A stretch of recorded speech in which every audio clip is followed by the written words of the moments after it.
ជំរាបសួរបងប្អូនទាំងអស់គ្នាស្វាគមន៍សាជាថ្មីមកកាន់វីដេអូបង្រៀនរបស់ MaxLearning ហើយថ្ងៃនេះខ្ញុំនឹងនិយាយអំពី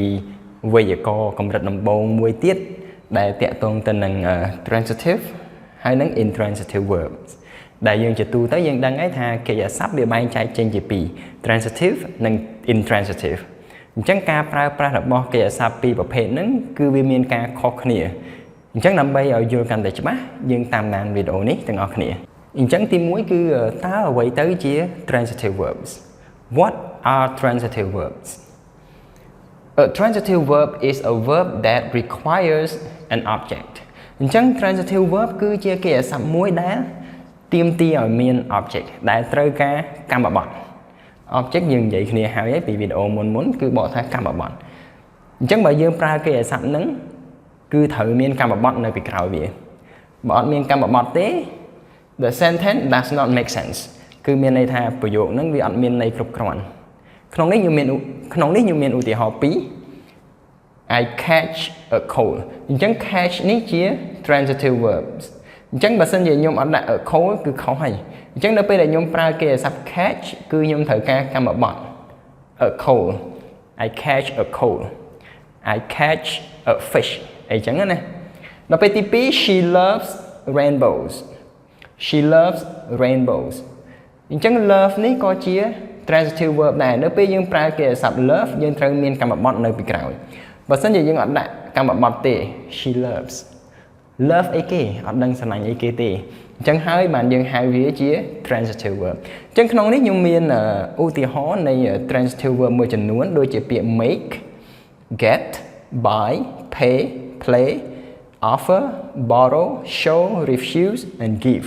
អញ្ចឹងបើសិនជាយើងប្រើកិរិយាសព្ទទាំងប៉ុន្មាននេះយើងត្រូវតែមាន object នៅពីក្រោយ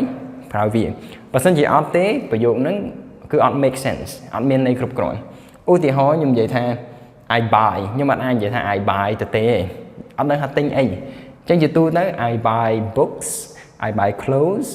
I buy a house for example អញ្ចឹងវាត្រូវការកម្មបត្តិបាទអញ្ចឹងយើងចូលចំណុចមួយទៀត intransitive verbs តើអ្វីទៅជា intransitive verbs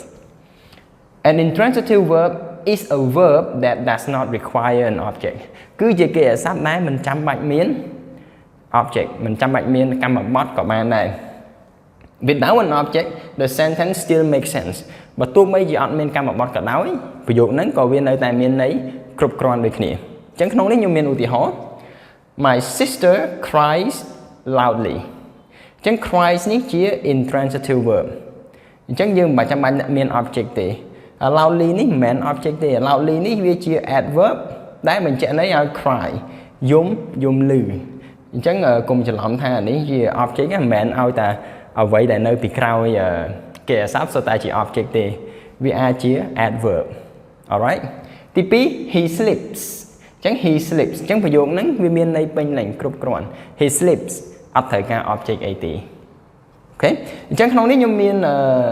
ឧទាហរណ៍មួយចំនួនដូចគ្នាដូចជាពាក្យ dance fly sit walk relax run swim grow escape fall នៅពេលដែលយើងប្រើកិរិយាសព្ទទាំងអស់នេះយើងមិនចាំបាច់មាន object ទេគឺប្រយោគហ្នឹងមានន័យគ្រប់គ្រាន់តែជាទូទៅនៅពេលដែលយើងអត់ប្រើនៅពេលដែលយើងប្រើ intransitive verb ជាទូទៅគេប្រើ adverb អញ្ចឹងទៅដូចជាពាក្យ cries loudly ដើម្បីឲ្យវាមានន័យហ្នឹងកាន់តែច្បាស់ alright អញ្ចឹងយើងមើលតបន្តិចទៀត Some verbs are both គេអាសព្ទមួយចំនួន transitive verb ផង intransitive verb ផងបាទក្នុងនេះខ្ញុំមានឧទាហរណ៍ Please close your eyes អញ្ចឹង close កន្លែងនេះដើរតួជា transitive verb ដោយសារ your eye នេះជា object